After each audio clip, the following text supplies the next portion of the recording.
Hi నమస్తే, నేను మీ Nandini. Welcome back to Nandini Ramesh world.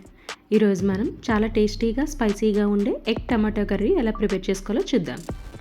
వీడియోని స్కిప్ చేయకుండా ఎండ్ వరకు చూడండి. ఇలాంటి మరిన్ని రెసిపీస్ కోసం ఇంకెవరైనా సబ్స్క్రైబ్ చేయకపోతే సబ్స్క్రైబ్ చేయండి, లైక్ చేయండి, షేర్ చేయండి. ముందుగా కడాయి పెట్టుకొని ఇందులో 2 స్పూన్స్ ఆయిల్ హీట్ చేసుకోవాలి. ఆయిల్ బాగా మరిగిన తర్వాత 1/2 స్పూన్ పసుపు, 1 స్పూన్ కారం వేసుకొని బాయిల్ చేసుకునే ఎగ్స్ ఇందులో వేసుకొని ఫ్రై చేసుకోవాలి. నేను 8 ఎగ్స్ తీసుకొని ఫ్రై చేసుకుంటున్నాను.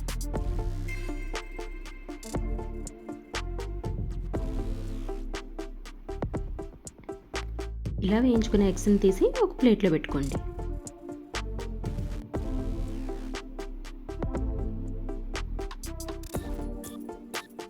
ఇప్పుడు ఇదే ఆయిల్లో 6 మీడియం సైజ్ ఆనియన్స్ చిన్న పీసెస్ కింద కట్ చేసి వేసి గోల్డెన్ బ్రౌన్ కలర్ వచ్చేంత వరకు వేయించుకుంటూ ఉండాలి.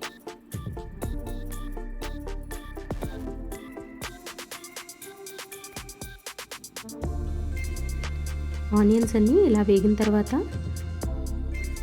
1 స్పూన్ అల్లం వెల్లుల్లి పేస్ట్ వేసుకొని పచ్చివాసన పోయేంత వరకు వేయించుకుంటూ ఉండాలి. ఇందులోనే 4 మీడియం సైజ్ టమాటోస్ పేస్ట్ కింద చేసి వేసుకోవాలి. ఇదంతా ఒకసారి బాగా కలుపుకొని మనకి టమాటోల నుంచి ఆయిల్ సెపరేట్ అయ్యేంత వరకు దీన్ని ఇలా వేయించుకుంటూ ఉండాలి.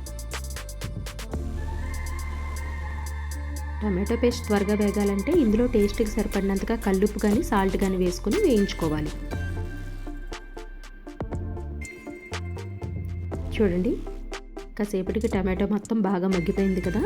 ఇదంతా ఒకసారి కలుపుకొని ఇందులోనే 4 పచ్చిమిర్చి పొడవుగా కట్ చేసి వేసుకోవాలి. అలాగే ఇందులో కొంచెం కరివేపాకు కూడా వేసుకొని ఇదంతా ఒకసారి బాగా కలుపుకోవాలి.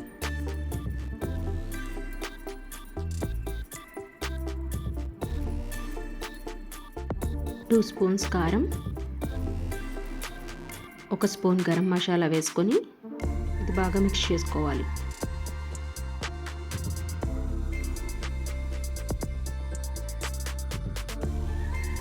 ఇప్పుడు ఇందులో ఆల్రెడీ వేయించుకున్న ఎగ్స్ కూడా వేసుకొని ఇది ఒకసారి కలుపుకొని ఇందులో 1 గ్లాస్ వాటర్ యాడ్ చేసుకొని మూత పెట్టి మంటను మీడియం ఫ్లేమ్లోనే ఉంచి మరొక 10 నిమిషాలు కుక్ చేసుకోవాలి.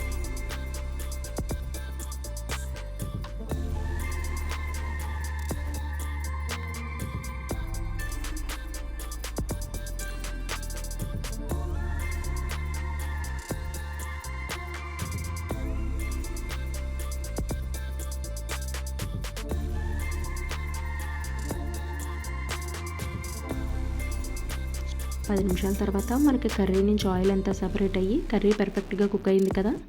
ఇదంతా ఒకసారి కలుపుకొని చివరిలో కొంచెం కొత్తిమీరతో గార్నిష్ చేసుకుంటే అంతే, మనకి ఎంతో టేస్టీ అయిన ఎగ్ కర్రీ రెడీ అయిపోయింది. ఈ రెసిపీ మీరు కూడా ట్రై చేసి ఎలా వచ్చిందో కామెంట్ చేయండి.